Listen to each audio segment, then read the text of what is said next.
আসসালামু আলাইকুম, ঈদ মোবারক সবাইকে। তো আজকে হচ্ছে গিয়ে আমরা এখন এই মুহূর্তে আমার দাদি বাড়িতে যাচ্ছি। দাদি বাড়িতে দাওয়াত দুপুরবেলা।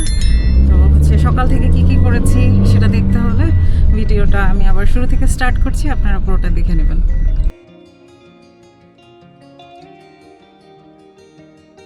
ঈদের সকালটা শুরু হয়েছিল অনেক তাড়াতাড়ি। আমি নিজের হাতে কিছু মিষ্টি আইটেম বানিয়েছিলাম ফ্যামিলির জন্য। সবাই মিলে সেগুলো খেয়ে আমার হাজব্যান্ড, আব্বু আর আমার ছেলে নামাজের জন্য চলে গেল।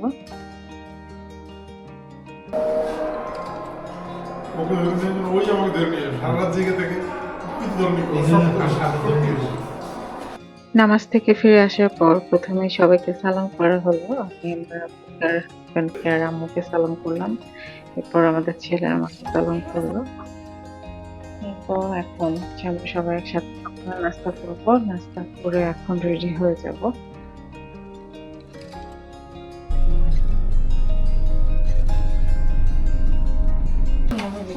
আসসালামু আলাইকুম।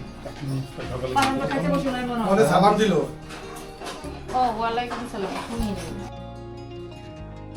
এখানে হচ্ছে আমার দাদি, আব্বু, আমার ফুপ্পি আর চাচি সবাই গল্প করছিল।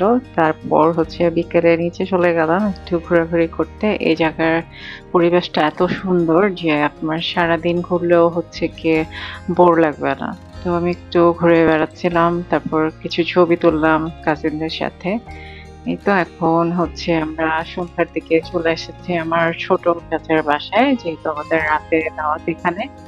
তো হচ্ছে এখন আমরা এখানে বসে গল্প করছি সবাই একসাথে।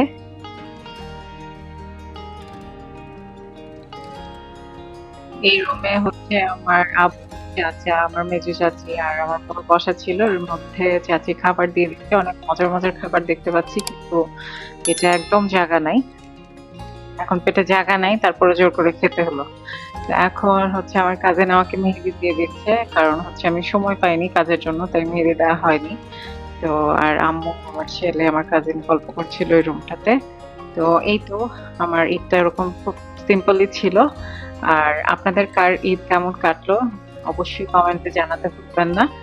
আর হচ্ছে যারা নতুন অবশ্যই চ্যানেলটা সাবস্ক্রাইব করে বেল বাটন প্রেস করে দিবেন। আর ভালো লাগলে অবশ্যই লাইক কমেন্ট করে আমার সাথে থাকবেন। তো সবাই ভালো থাকবেন। চলে আসবো আবার কোনো নতুন ব্লগ নিয়ে। আল্লাহ হাফেজ।